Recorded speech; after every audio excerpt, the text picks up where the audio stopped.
Hi, gang. It's Patrick. And Adam.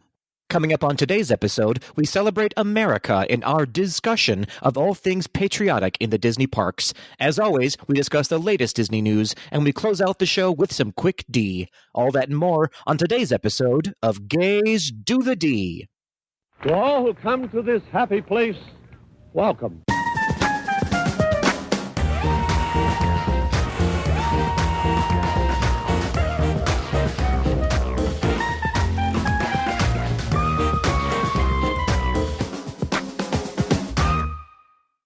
Adam, tech issues, Hummel. Tech issues, indeed. Patrick. Take 4, Kazuki? Is that what we're on now? Take 4?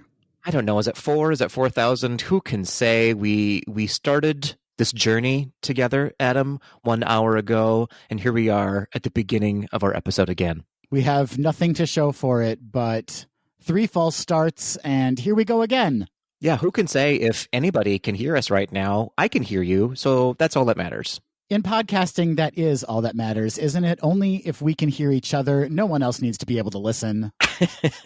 You know, Adam, I thought with the change of the new year and the changing of the guards at our inauguration that things would get better for us, and it turns out our lives are still pretty horrible. It's worse than 2020, Patrick. This is just a disastrous start to the new year. Just kidding, everybody. Happy post-inauguration. Happy new president to you, Adam. Happy new president to you, Patrick. Thank you so much. Are you feeling more patriotic than ever? I'm feeling more patriotic than I ever have before in my lifetime. That's probably not true, but I feel better. You know, I do feel better. I totally understand. I'm looking at flags and not wanting to vomit lately, which is a great sign. That is a great sign. You feel lighter. You feel ready to take on anything that may come your way, if you know what I mean. I do know what you mean. I am excited about that. I'm excited about the prospects of a new cabinet. I'm so excited. I'm very excited. I'm more excited than I thought I would be. Watching that very first press briefing, I was like, oh, it's like I'm watching The West Wing. I like this. People know what they're talking about. That Jen. Yeah, we got to get her on the pod. What does Jen know about Disney? That's what we need to find out. By the looks of her, she is what Ariel would look like if she were the press secretary in the White House. That's right. If she adopted a sleek bob and decided to give a daily briefing on all of the activities of the White House. I'm into it. I'm super, super into it. Well, Adam, this is, after all, a Disney podcast. Shall we get into the Disney of it all? We kind of already did. And Patrick, you set yourself up for a beautiful segue. You mentioned Ariel. And if you'll recall, Patrick, can you recall? In last week's episode, we gave our review of The Little Mermaid 2 Return to the Sea. Neither one of us had seen it before last week. It's true. It's true. And after seeing it, we want to return it to the sea. Yeah, we didn't have the best reactions to it. We sure didn't. And by the looks of it, neither did some, at least, of our tweedledees. That's right. We'll start off with Matt, who you can find on Instagram at matt.t.b.r. Matt, Patrick, as you know, is a huge merculture fan, really. It's true. He is a mermaid artiste. Such an animator, that Matt. Matt says, yes, this movie is a mess and I love it. I had so much fun listening to your review.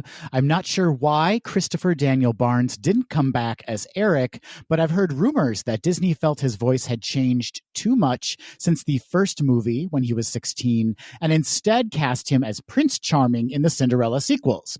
I'm just listening to the clips of him there now, though, and he sounds exactly the same. So who knows? Just thought I'd pass along this little whisper I've heard over the years as a Little Mermaid fanatic.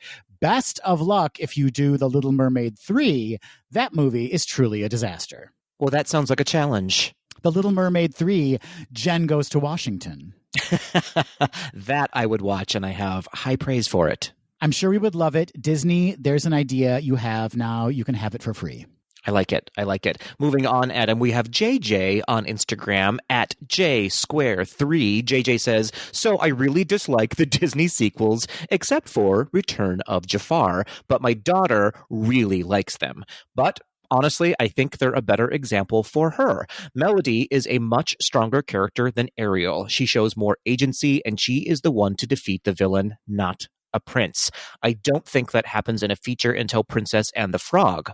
Cinderella 2 and 3, the same thing. Cinderella, not to mention Anastasia, has much more agency and actual personality. Sure, the writing is not the best and the animation is clumsy, but these movies paved the way for some of our stronger female protagonists like Tiana, Anna, Judy Hopps, and even Elsa. I think the movies are cringeworthy at times, but send a more modern and I would say better message, especially to little girls. That is a great point, JJ. Let's also not forget Mulan. Mulan had a strong female power message to it as well. She certainly did, and it's so great for little girls, yes, JJ, to be seeing this, and little boys, and adult women, and adult men. It's great for everyone to view these more powerful stories with female protagonists. True story. And last but not least, we heard from Jeff, who you can find on Instagram at FunJeff. Jeff says, here's another major Disney credit for Sam Wright. Sam Wright voiced Sebastian in The Little Mermaid and The Little Mermaid 2. Jeff goes on to say he originated the role of Mufasa in The Lion King on Broadway. Fun fact, I took a summer acting workshop from him when I was a kid. He was a really nice guy and a good teacher. Interesting. I did not know that. Thank you, Jeff, for that fun fact. That face, Patrick, Samuel Wright's face, when we were doing research for last week's episode, I kept thinking, where have I seen that face? And I was looking down his IMDb credits, and I couldn't find anything that I had seen that I could match him with. And then when Jeff brought up this point, I'm like, that's where I saw the face, Mufasa. Your memory is much better than mine. I would never have made that connection. So thank you, Jeff, for connecting those dots for us. Thank you, Jeff. Thank you, JJ. Thank you, Matt. We appreciate all of your thoughts on Little Mermaid 2, Return to the Sea. We do. We appreciate your thoughts. Now let's stop talking about that movie altogether. Let's slowly just push it back into the sea. No. Shh. Just go quietly, Little Mermaid 2. Back into the sea. Go night-night. Go night-night. Well, Adam, let's move on, shall we? We have some delightful fun facts on this week in Disney history. I love learning fun facts. Let's go, Patrick. Let's do it. 31 years ago, Adam, on January 25th, 1990, Disney entered into a 15-year contract with Coca-Cola to exclusively serve and sell their products in the Disney parks. And in exchange, Coke would use Disney characters in their marketing. Of course, that exclusive contract has since lapsed, but Disney continues to partner with Coke, selling exclusive items and flavors that you can only get in a Disney park. But their relationship actually started way back in 1955 when Walt Disney himself partnered with Coke to help finance the construction of Disneyland. Coke and Disney, two very, very American brands. What a marriage made in heaven. I don't think there has ever been a more financially rewarding partnership in marketing history. You know what I like to do? Every time I go to a Disney park, I like to just grab a Coke. Just grab a Coke. Of course, we're talking about Waiting for Guffman. Everyone, Patrick, everyone knew that by our spot-on impersonations of Parker Posey. And by everyone, you mean the 6 people who have seen that movie. If you haven't seen it, please see it. Yeah, stop what you're doing now. I don't even care. Stop listening to our podcast altogether and watch that movie exclusively. It's amazing. Amazing. Moving on, Adam, 60 years ago, on January 25th, 1961, Disney's 17th animated film, 101 Dalmatians, was released, directed by Wolfgang Reitherman, Hamilton Musk, and Clyde Geronimi. An interesting fact is that this was the first Disney movie to solely use a Xerox process to transfer animations to cells. Prior to this, each animation was hand-traced onto a cell. So the new process drastically sped up the movie-making process for Disney, and it gave it a little bit of a different look than the previous films. Grungy. Sure. Kind of like, to me, it kind of looks a little bit like smeared charcoal, just the slightest touch of smeared charcoal. I think that was just the design of the movie, but the actual transfer actually made it smoother instead of choppy.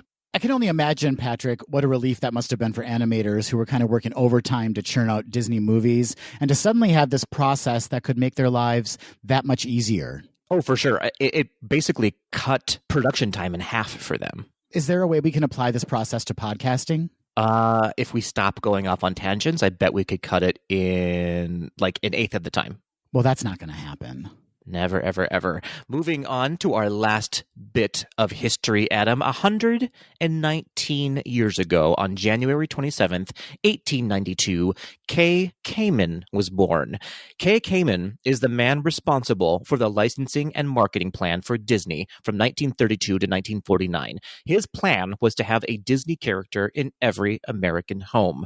We have Kamen to thank for the Mickey Mouse watch, Adam, which incidentally saved the Ingersoll Waterbury Clock Company from bankruptcy.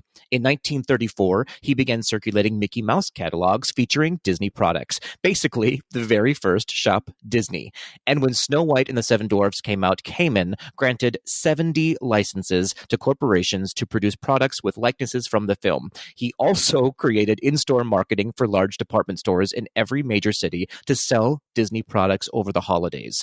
Almost every product produced while Kamen worked for Disney are now some of the highest ticketed and sought-after items at auctions around the world. Sadly, on October 28th, 1949, he lost his life in a plane crash while he was working on promotions for Cinderella, so we never got to see the full potential of what he could have done for the company. What we do know, however, is that if you have a Mickey Mouse plush or watch or lunchbox, you can thank Kay Kamen. I would love to own one of those vintage Mickey Mouse watches. Can you even imagine? I've always looked for one, and they're like $1 gabillion if you find one. But you never know, Patrick. The next thrift store you visit, there might be one just around the corner, just past that couch, that infested couch, is a beautiful Mickey Mouse watch. Perhaps. For now, I will just use the Mickey Mouse face on my Apple Watch instead. Good enough. Same diff. It's exactly the same. So that, ladies and jelly spoons, was this week in Disney history. How fabulous. Thank you so much. Speaking of fabulous, Adam, before we move into the news, we have some D-mail to open. Very exciting. We don't often get D-mail, but it's always greatly appreciated. It's true. This D-mail comes all the way from our friends from Canada, Nick and Dave. They sent us a box of candles, Adam, which I will open now. Ooh, candles. If there's one thing that Patrick and I share a mutual love for, it is candles. These candles come to us from Wishes Candle Company at Wishes Candle Co. Adam, are you ready? I'm told exactly which candles are for you and which ones are for me. Very specific. Okay, I love it. Very specific, but I think you'll be very happy. Adam, you have been gifted Fallen Rome. Oh my gosh, I can only assume. I mean, with that name, it has to smell like Rome is burning in Epcot in Spaceship Earth. I'm opening it now, and it smells exactly like Rome in Spaceship Earth, and it's glittery on top, too. Much like Rome, after it burned, it was just absolutely covered in glitter. It was fabulous. Glitter bombs for days. The second candle for you, Adam, is California Citrus Fields, which smells like the orange groves in Soarin' over California. Ooh, I love it. I love that scent. It's delicious. And then my two candles, I got Cannonball Red, which smells like the smoke from Pirates of the Caribbean. Fantastic, yes. Fantastic. And I also got the Spirit of Aloha, which smells exactly like the Polynesian. Ooh, Patrick, you can combine them and have like a very kind of South Seas pirate battle experience. You have never had a more genius idea in your entire life. Thank you for that. That's it. I'm spent. Stop recording. Just we should stop while we're ahead. We've gotten this far already, and who knows what's going to happen. That's true. Well, thank you so much, Nick and Dave, for those candles. That was so thoughtful of you. So thoughtful. They are two of the most thoughtful people who have ever been born. Thank you so much.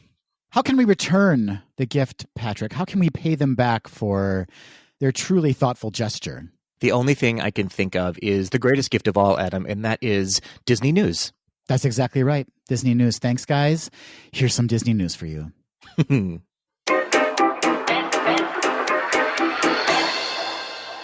Muppet fans, ask and ye shall receive for the very first time ever. Patrick, all 5 seasons of The Muppet Show, which first debuted on television nearly 45 years ago, will be available for streaming on Disney Plus starting February 19th. It's important to note that seasons 4 and 5 were never previously available on home entertainment. We can now relive the early antics of Kermit, Miss Piggy, Fozzie, Gonzo, and the gang, or watch them for the very first time in their hilarious variety show, which features sketch comedy, original songs, and guest performances from timeless and legendary stars such as Steve Martin, Elton John, Liza Minnelli, Alice Cooper, Julie Andrews. Alice Cooper and Julie Andrews, Patrick, they are so tight. They're just the best of friends.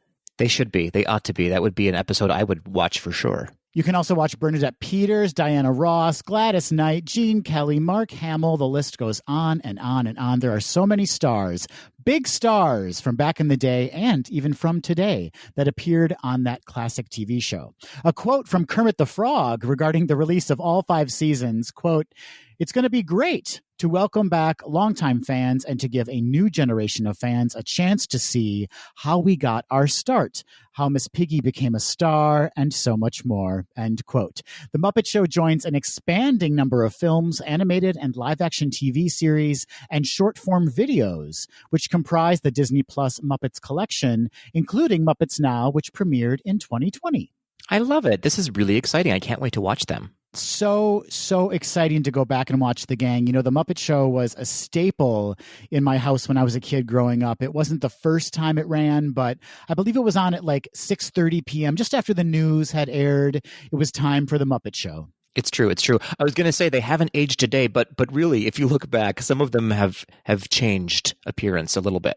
Miss Piggy has really evolved. Her fashion style, I mean, has always kind of tipped its hat to the current fashions, but it's really fun to go back and watch how her looks have changed. Not just her, though. Some of the Muppets have had some facelifts over the years. I prefer to call it fine-tuning. Fair enough. In the wise words of Rafiki, the king has returned. Mostly. The Festival of the Lion King will be returning to Animal Kingdom, but of course, the show will look very different in efforts to keep the cast and guests safe. The show will be revised with altered choreography to allow the actors to be at a safe distance, and alterations will be made to seating within the Harambe Theater. One very notable difference to the show is that it will be a lot less gay. I'm sorry to report that the Tumble Monkey Act will not be a part of the show for the time being. No word has been given on the status of the other acts featured in the show, and no specific date has been given yet for the return of the show, but summer 2021 seems like the most likely timeframe.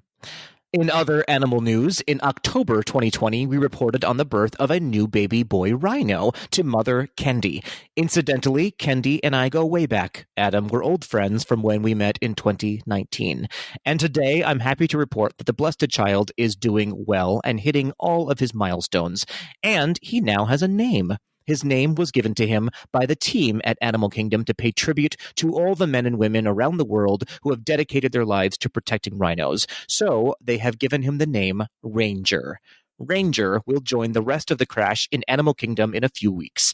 To learn more about Ranger and all of the animals, be sure to follow at Dr. Mark at Disney on Instagram. And to learn more about Disney's conservation efforts, be sure to follow at Disney Conservation on Instagram and Facebook. And to learn more about how hot those tumble monkeys are, search Tumble Monkeys on YouTube. Do the tumble monkeys need a home? I'm willing to offer them a space to tumble. Just like Boy George? Just like Boy George. Yeah. Fantastic. They are actually already at my house, Adam. I'm sorry to report. Are you keeping a safe distance? I am not. And they are lighting your candles now. So I will be back. Setting the mood. That's right. Bow, chicka, bow, bow.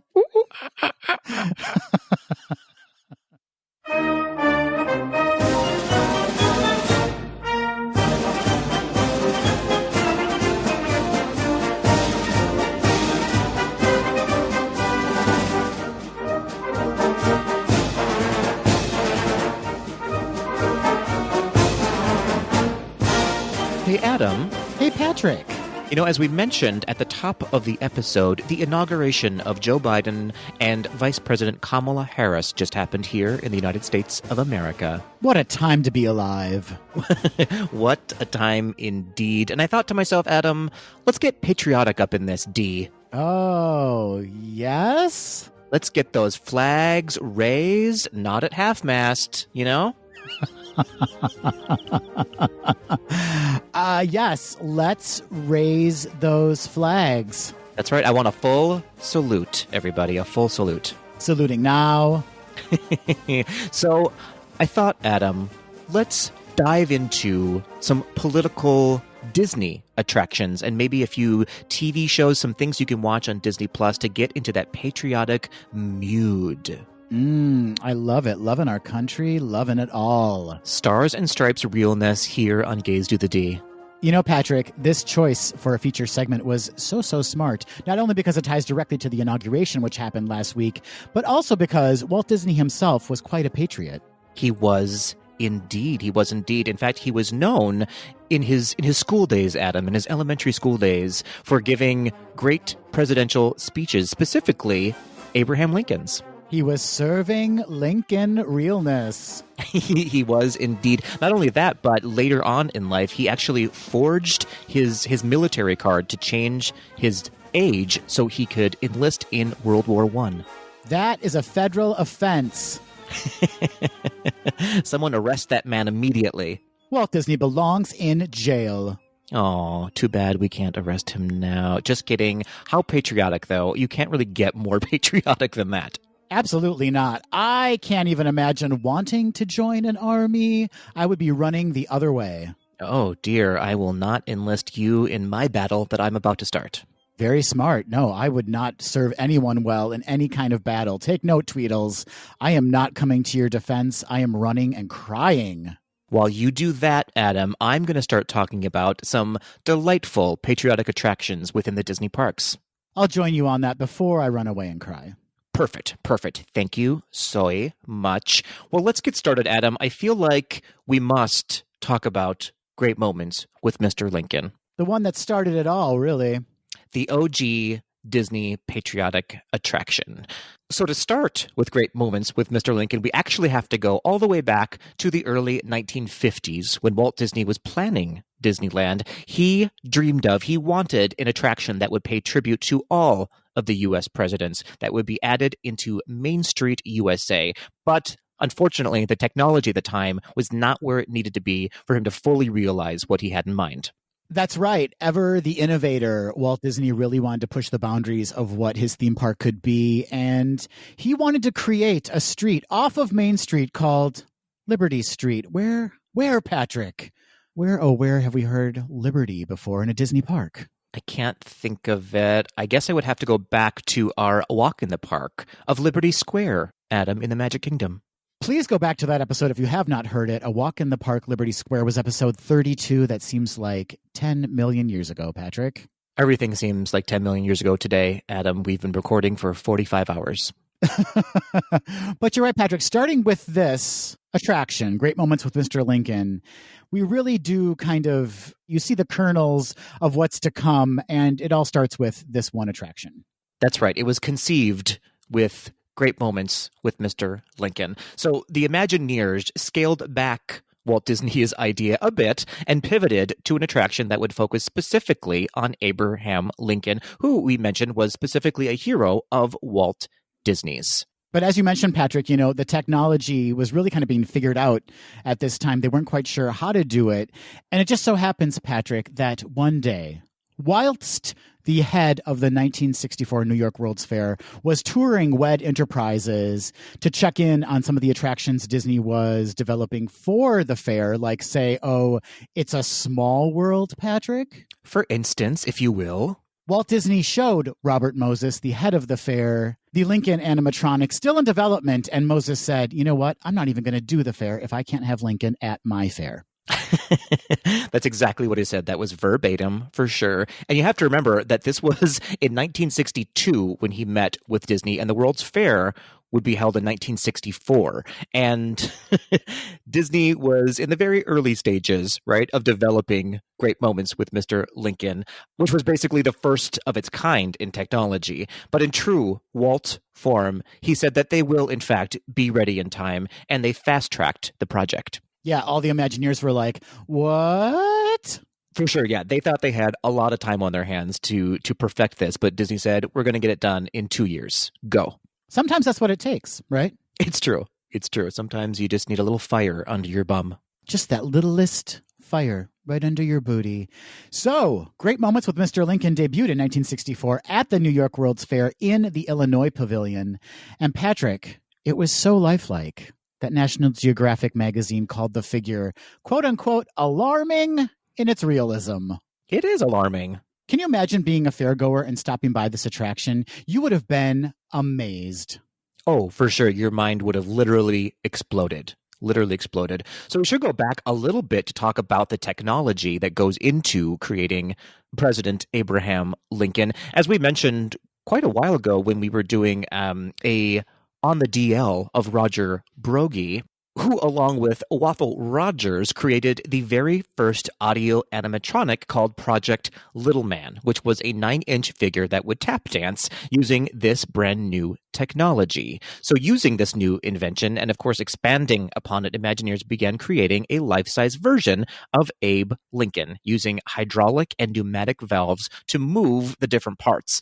And I was reading, Adam, as I was studying up on this, a great example of how the figure would move seemingly on its own is to think of a player piano, which relies on indentations on a rolling paper that informs the piano which note to play and when. So if you replace that with tones recorded on a magnetic strip, each tone tells which part of the figure to move.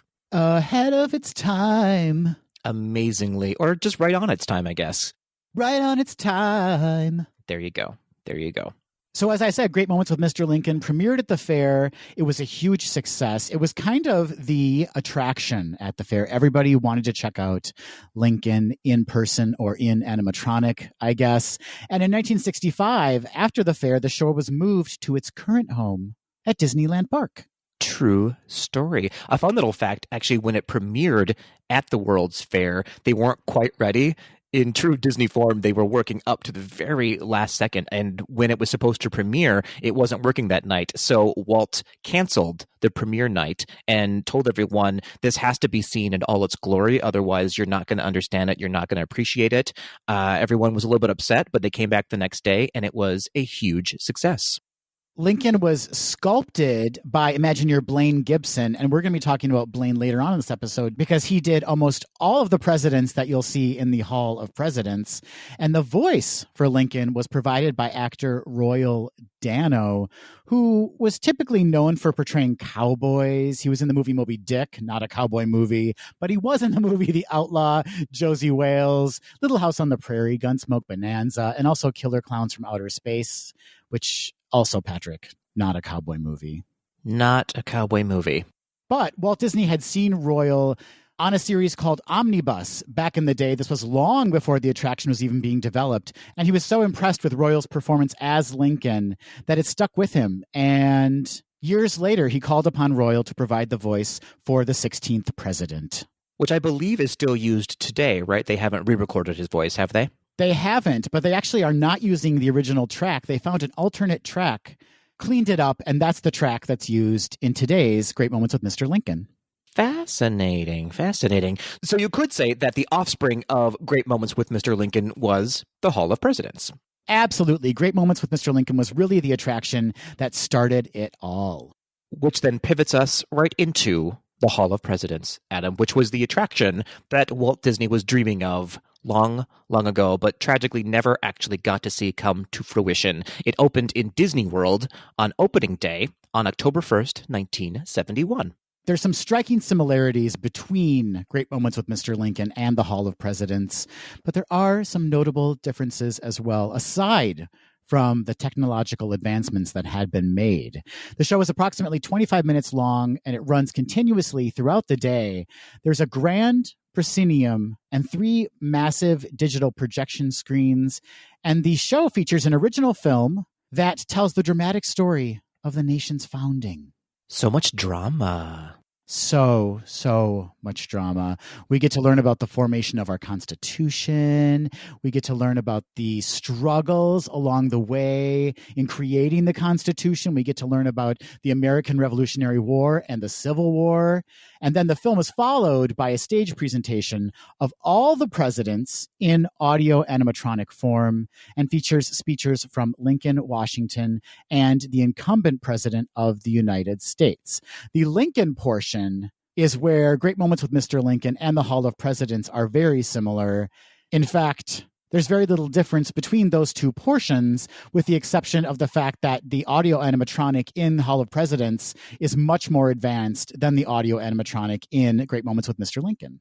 And rightfully so. I mean, obviously, they had a lot longer to work on the Hall of Presidents. A lot more advancement has been made, and there's simply many more animatronics happening at the same time. So it's a feast for the eyes, if you will. It absolutely is. And this is a show that constantly needs to be updated, right? Because every time a new president is elected, they add the new president to the attraction. And going back to Bill Clinton, Patrick, that was the first president to record his own voice in a new segment that was added, which is a speech by the incumbent president. And that speech is usually an original speech. Is that correct? Well, it's interesting, Patrick. It has been an original speech. It has been something Disney has written, and then the president's kind of zhuzh. So it's really up to the president working in conjunction with Disney. But as we see in the version just prior to the attraction being closed for refurbishment as it is now, guests witnessed President Trump delivering the oath of office and then a short address to the audience talking about the promise of America. Gotcha. What a lie that promise was. You know what I mean? It's not called the Hall of Honest Presidents. Well, it's not anymore. That's for sure. Going back to the film portion, Adam, that you were talking about earlier, a fun fact, in the film, you'll see many historical images and locations depicted, many of which are actually enormous paintings done by Disney Imagineers. And Ub Iwerks figured out how to capture these sometimes 40-foot-long paintings on film. It was one of the last projects he worked on before he passed away. And as I mentioned when we were talking about Great Moments with Mr. Lincoln, Blaine Gibson played a huge role in this attraction. Through George W. Bush, Blaine Gibson sculpted all of the presidents that you see in the attraction. That must have taken forever. It must take forever to do that. They're so detailed. They are. And quite frankly, Patrick, with the way Trump's face turned out, Blaine Gibson, we miss you. Fair enough. Of course, his apprentice, Valerie Edwards, is now in charge. So we have Valerie to blame or thank for Trump's face. We have notes, Valerie. I imagine she just didn't care. That's what I'm going with. But it should be noted that all of the presidents are depicted as they would have actually appeared in real life. Their actual weight and height are captured. In fact, James Madison sits throughout the entire show because of how little he was. He was actually 5'4" and weighed only 100 pounds. He weighed just as much as I weigh. It's true. It's very true. The level of detail is next level for this attraction. For instance, Barack Obama's wedding ring is an actual replica, even though you barely see it in the show. Things you otherwise wouldn't have noticed at all are handled with great care, from the couch George Washington uses to lapel pins to George W. Bush's very famous Timex watch. And Franklin Roosevelt has braces on his legs, but they are not actually visible. Those animatronics are method. The Imagineers are, anyways. The various versions of the attraction had different narrators, and there is a portion of the attraction that includes a presidential roll call. Previous narrators for the attraction include Lawrence Dobkin, Maya Angelou, J.D. Hall, and Morgan Freeman. And the current narrator is Joy Vandervoort Cobb. Everyone knows her from Army Wives, apparently. I'm looking up on IMDb. Interesting. Okay. So I wonder if now that the attraction is closed and being refurbished for President Biden to be included, if a new narrator will be hired, perhaps Jennifer Lopez or Lady Gaga. Perhaps. And we've talked about this before in our A Walk in the Park episode, but the building itself that houses the Hall of Presidents is a representation of Philadelphia's Independence Hall, and inside the lobby is a replica of the presidential seal. And this is, I believe, the only place outside of the White House and Air Force One and Marine One, of course, where the seal is fully on display. In fact, it took an act of Congress to get the approval to do so. Back when they used to act on things. Back when they did anything at all. You know, Patrick, if you did not know this attraction was in that building, you would never guess that that theater seats 700 people. Yeah, that is blowing my mind. I know we talked about that before, and it blew my mind then, and it continues to do so. It does not look like that at all. It must be a trick of the eye. Well, that's Disney for you, tricking you constantly. So with those two very patriotic attractions, Adam, many other patriotic Americana throughout the parks and Disney history were born, right? That's right. And oddly, a lot of them are shows as opposed to rides, although I guess a patriotic ride, I don't know. But a lot of them are shows, and a lot of them involve really advanced audio animatronics. Of course, we've already talked all about Liberty Square in a past episode, which has the Liberty Bell, great moments in history with the Muppets. But now I believe we should head on over to Epcot. Let's do that. Let's head on over to Epcot. Let's take a stroll around World Showcase and stop in the American Adventure Pavilion, where you will find the attraction, the American Adventure. Yes, let's get some drinks at the other pavilions because, frankly, they have better drinks. And then let's go to the American Adventure, as you said. The American Adventure was an opening day attraction. It opened on October 1st, 1982. We talked a bit about the American Adventure in our episode of Walk in the Park World Showcase Part 2. That's episode 83, if you care to take a listen to that episode. And the American Adventure focuses less on presidential history and more on the most impactful moments in American history, like the landing of the Mayflower, the Boston Tea Party, Valley Forge, the Declaration of Independence, the Civil War, the Great Depression, what have you. It's a American history lesson. That's right. And personally, this is my favorite of the patriotic attractions in the Disney parks. This is the one that makes me feel the most patriotic, the most inspired when I leave, because it not only focuses on the great moments that our country has achieved, but it also is more of an honest look at some of the nation's darker history. I guess I kind of worded that weird. The dark part of the history doesn't inspire me, but it's just important that it's included and recognized as a part of a Disney attraction. But talk about audio animatronics, Patrick. There are 35 figures in this experience. And unlike the Hall of Presidents, a majority of them are not as static. These are all very fluid, very functional audio animatronics. What are they doing? Moving. They're talking, they're gesturing, what have you. And all of it takes place on a digital rear projection screen that is 72 feet wide. So impressive. Well, I am a size queen, so I am immediately impressed. You're going to love this one, Patrick. The attraction is hosted by Benjamin Franklin and Mark Twain.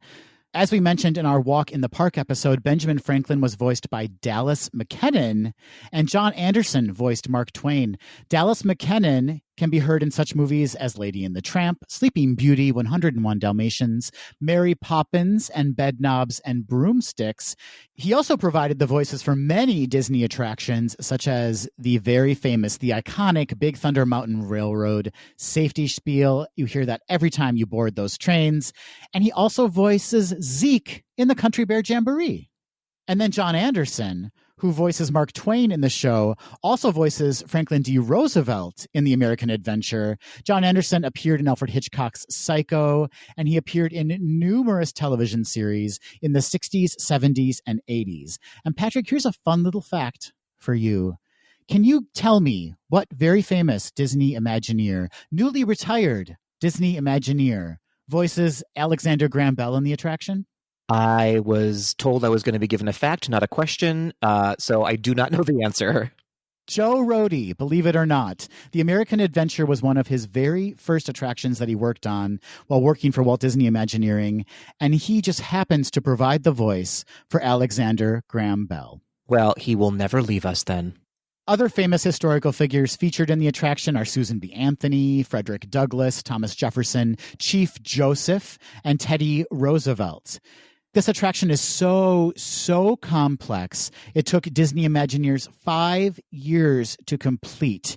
And one of the reasons why it's so complex is because the scenery and the animatronics appear and disappear seamlessly through the use of a massive computer-controlled movable device. So there are basically these platforms that each scene is loaded on and then hydraulically lifted into place on the stage, and then they disappear the same way. And what's so great about this attraction is that you can hear the hydraulics happening. You can hear the psss a little bit in the background as you watch the story unfold. It's like a full Broadway production up in there. It is. It really is a play, kind of like the first play that Disney presented that includes only audio animatronics. And before we move on, Patrick, I have to mention it. You know I was going to mention it. The theme song, The Golden Dream, which is a part of the attraction, is so beautiful and so inspiring. In fact, it's so inspiring that I included it in my Fab 5 most inspirational Disney songs. But it is a great way to kind of finish out the attraction and leave you feeling very inspired as you leave the American Adventure. So are you a fan of this attraction, Adam? I can't tell. That was about a 37-minute monologue about it. I absolutely love this attraction. I encourage anyone to see it. It's Disney history, it's American history, and it leaves you with a sense of positivity for the future of our country. Well, I'll have to check it out. Failing that, I will have to just grab a beer instead. Grab a beer and I'll act it out for you. You kind of just did, so I don't... I'll give you a very passionate performance, yes. Well, speaking of passionate performances, Adam, we should talk about the Voices of Liberty. We should. A great kind of accompanying attraction to the American Adventure. That's right. In fact, they give their performances in the lobby of the American Adventure several times a day. The Voices of Liberty are an a cappella ensemble singing a mix of Americana and songs from the Disney Songbook. Beautiful voices combining to create the most beautiful harmonies. And Patrick, you mentioned them performing in that rotunda. That rotunda is like an acoustically perfect dome. So there's really not a bad seat or standing area in that lobby area to hear those perfect voices combining to sing these very patriotic songs. Yeah, they are phenomenal. And I believe, correct me if I'm wrong, they sort of head up the vocal performance of the Candlelight Procession every year as well. That's right. They're kind of like the lead singers for the chorus portion of that holiday program. Yeah, they are phenomenal. Please check them out if you haven't already. I believe they are performing again in Disney World, so you can check them out. I think they only sing outside now on that stage that's outside, which sounds good, but probably not quite as good as they do inside that rotunda, as you said. That's right. They're currently performing at the American Gardens Theater for the Festival of the Arts, and exclusively performing a brand new showcase called the Disney Songbook. Well, that kind of wraps up the main patriotic attractions within Disney. Is that right, Adam? The big ones, yeah. There are so many attractions, though, that kind of give a nod to Americana and really celebrate our country, like the Carousel of Progress. But these are the ones that are more explicitly patriotic, I would say. And political in nature. Definitely political in nature, yeah. But, you know, aside from the Hall of Presidents, which, I mean, do we even need to get into that? You know, there's this kind of political divisiveness behind that attraction, and we'll see if that actually ends up changing. But experiences like Great Moments with Mr. Lincoln and the American Adventure, they really are something that anyone of any political leaning can enjoy.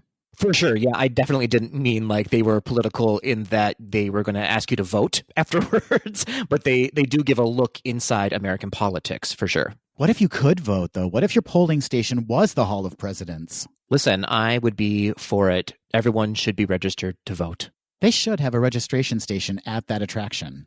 I'm down for it. Disney, are you listening? Get on it. They probably would never. It'd probably be seen as too political, but just an idea. Too political within the Hall of Presidents. Who would have thought? Well, Adam, let's round out our episode, shall we, with a brief discussion or a list of some of the TV shows and movies you can catch right now on Disney Plus that sort of have a Americana nod to them. Let's do it. Get patriotic at home, y'all. That's right. You too can be political from the comfort of your own home, even if you're not in the United States, if you have Disney Plus. So I've curated just a tiny list, Adam, for our Tweedledees, starting with, let's talk about Captain America. Yes, let's talk about Captain America. America's bum. I don't want to use the edit button, so I'm going to say bum. It's very family friendly of you. Thank you so much. Thank you so much. Yeah, can it get more patriotic than Captain America? It really can't. Inspiring in so many ways. I mean, his commitment to the country, amazing. His commitment to world peace, amazing. His commitment to spandex, also amazing. Yeah. Talk about a full salute, you know? And it's a very wholesome character, right? That kind of transcends country and political affiliation. It's really about doing the right thing and being a good citizen for your country, regardless of where you live.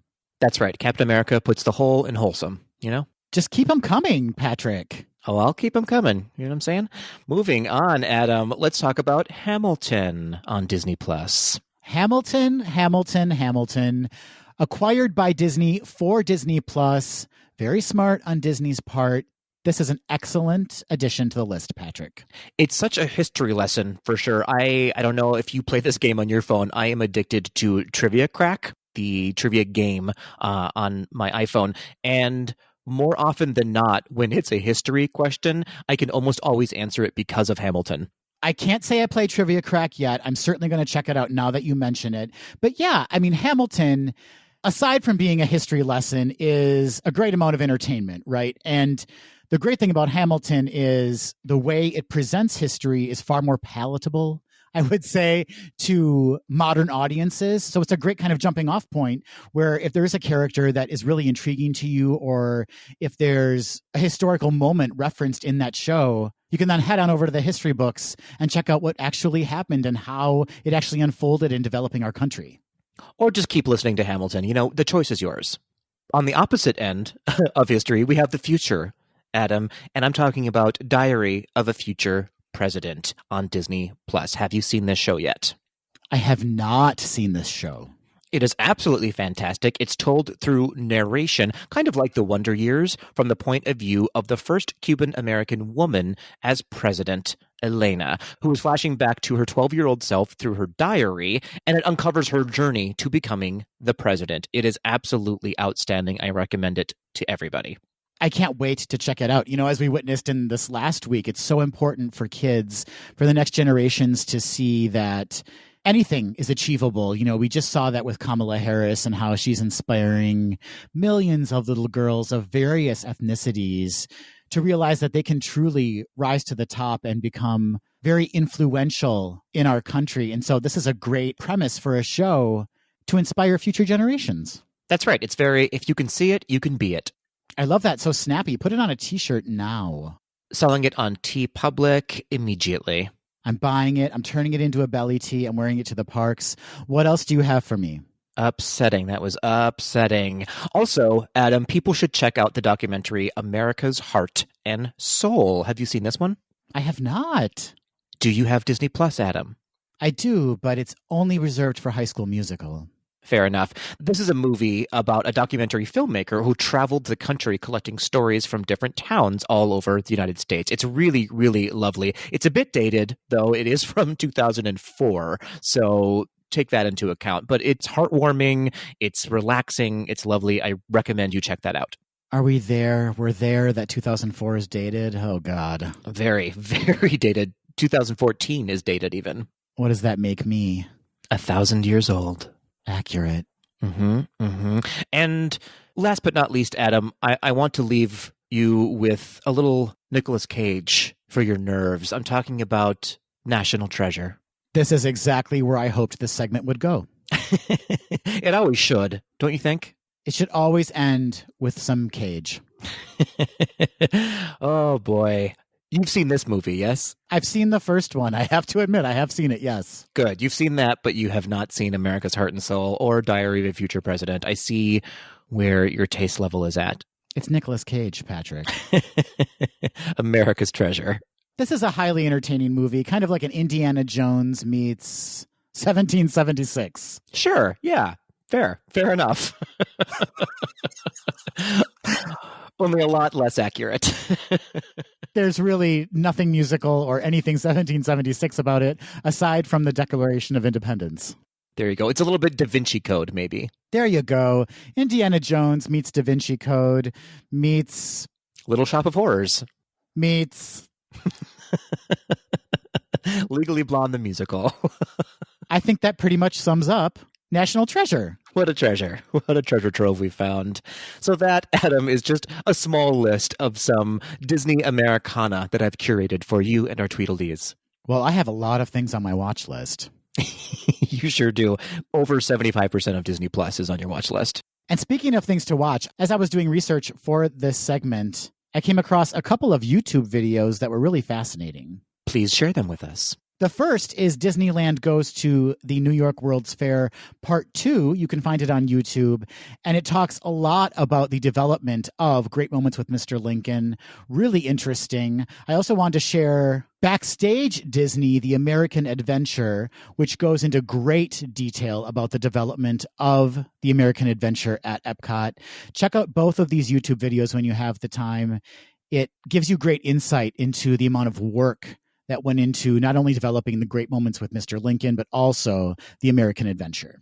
I love it. I'll have to check those out for sure. Well, Patrick, I have to say, this has left me feeling, first of all, the desire to go to a Disney park, but second of all, feeling very patriotic. Yes, I feel like little Edie waving that teeny tiny flag and marching around in her living room with a scarf on her head, you know? Grey Gardens, also available on Disney+.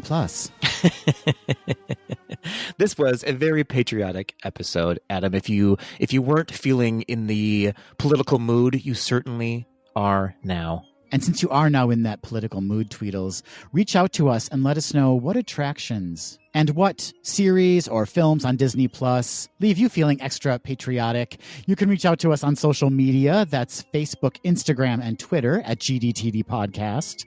Or you can leave us a patriotic email or voice memo at info@gazedothetea.com. When they do reopen the Hall of Presidents, Adam, where do you imagine Trump will be? Are they moving him to the back row? That, Patrick, is an excellent question. Where will Trump be placed? My guess is perhaps the Pirates of the Caribbean. Possibly. We're going to hear James Madison say, "You can't sit with us." That's right. Just a bunch of audio animatronic presidents giving him the side eye the entire attraction. He's just wandering around during the entire show. No one lets him sit next to them. Eating some KFC and watching Fox News. We know what he won't be doing. He won't be on Twitter, Adam. Oh!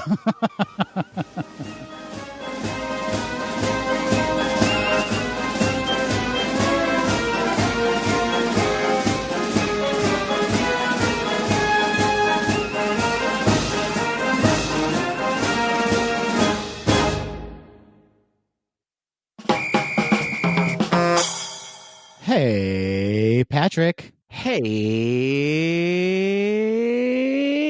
Adam. Folks, I just want you to know that between recording our feature segment and jumping to Quick D, Patrick has been huffing candles the entire time. There's so much glitter all over my face now. It's delightful. Nick, Dave, you've created a monster. Literally a monster. Glitterally a monster, you know? Oh, Patrick. When you got it, you got it. And you got it. And we also got the end of the show. That made no sense, but we're just going to keep marching forward into Quick D. That's right, folks. It's the end of the episode. That means it's time for Quick D. And this week we are doing Quick D Classic. That means that Patrick and I will be asking each other a question we have not been privy to prior to recording. And we'll be answering it off the cuff. Crack open a can of that classic D. So refreshing on a hot summer day. You can also enjoy it heated on a cold winter night. Yep, a hot D, a cup of hot D, you know? So good. Patrick, I believe you have a question for me. I sure do, Adam, I sure do. Keeping in theme with our very patriotic episode, Adam, you have just been elected president, and we need you to fill in your cabinet, Adam, with some Disney characters. Give us some Disney characters who will be filling in the cabinet and what positions they will be filling. Oh, what a fantastic question. Thank you so much. Not only does this force me to kind of zoom through my Disney catalog of characters that I have stored in my old brain, it also tests my knowledge of cabinet positions in our government. I mean, you can make some up if you want to. Oh, well, the last administration certainly did that. I'm going to start with Secretary of Defense. Who is going to be leading our country's defense? Who's going to be my go-to person or animal for that? And I'm going to choose Goofy for Secretary of Defense. That makes sense. That tracks. I want the official overseeing my country's defense to have a wacky take on all things Army, Navy, Air Force, Space Force. Space Force. I feel safer already. I'll tell you what. Should have said Buzz Lightyear, but no, it's Goofy. Goofy's Secretary of Defense. Now that's an attraction if I've ever heard one. I would love to ride that attraction. A very goofy defense. Oh, gosh. Secretary of the Interior is obviously Chippendale. They're dual secretaries. I like it. I like it. They really know about the interior. You know, they know about things. They absolutely do, specifically from the interior of a Christmas tree. That's right. That's what I'm referring to. Yeah. Fantastic. Secretary of Education. This is really important. Ichabod Crane. I think no explanation needed. Didn't he disappear? Into a government role. Yes. I was going to say, so did America's education. Disappeared. It's back, baby. We got it back. Secretary of the Outerior. An important role. Yeah, it's the dog from Out. Treasury Secretary, is that a role? Yeah. Treasurer, sure. Treasurer of the bake sale. Baby Yoda. I mean, it just makes sense. It really makes sense. He's green, money's green. Need I say more? You absolutely don't. It totally connects. And the last one I'll mention, and it's not because I don't know secretarial positions within our government, it's just because I don't want to bore people, Patrick. Is Secretary of Labor. Yes, work. That's a real one, right? Yeah, for sure it is. Secretary of Labor is going to be Daisy Duck. Listen, she's going to put the work into labor. Yeah, really kind of redefine that role, I think, within our nation's government. Yeah, it needs some sass. We need some sass in our work. Bring sass back to governmental roles. And that was your platform as you were running for president. And I won. We all won. Did you? No, not even a little bit. I did not vote for you. All right, Patrick, it is now time for your Quick D question. Patrick. Yes? In our news segment this week, you mentioned that the Festival of the Lion King would be returning to Disney's Animal Kingdom with some changes made to it as a result of the pandemic.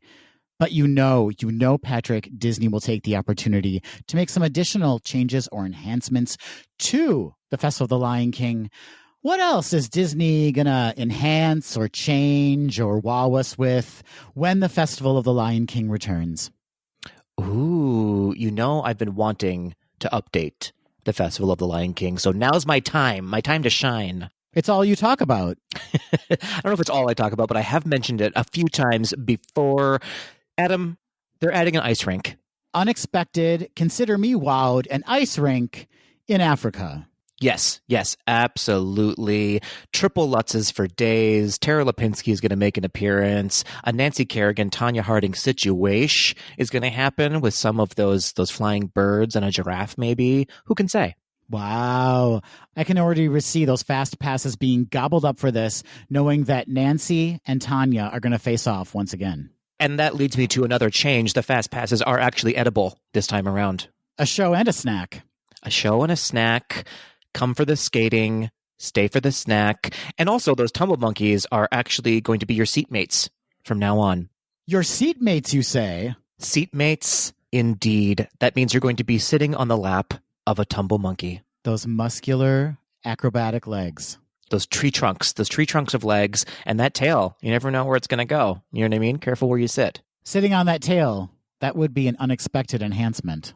But you get used to it. You just sort of ease into it. And of course, the final change that comes with the Festival of the Lion King, Adam, is just a little addition called One Flynn Rider makes an appearance as well. Well, there we go, folks. It was probably at least 5 or 6 good episodes where we didn't have a mention of Flynn Rider. And now Patrick has completely tossed aside any kind of commitment to Disney canon and is saying Flynn Rider and The Lion King are now synonymous. That's right. They are replacing the flying bird. It's now actually Flynn Rider and Tarzan swinging around on a rope. It's pretty extravagant. It's delicious, you might say. This all just really feels like you're turning the Festival of the Lion King into your own personal gay club. Yeah, that's absolutely correct. It's actually the Festival of the Lion Queen now.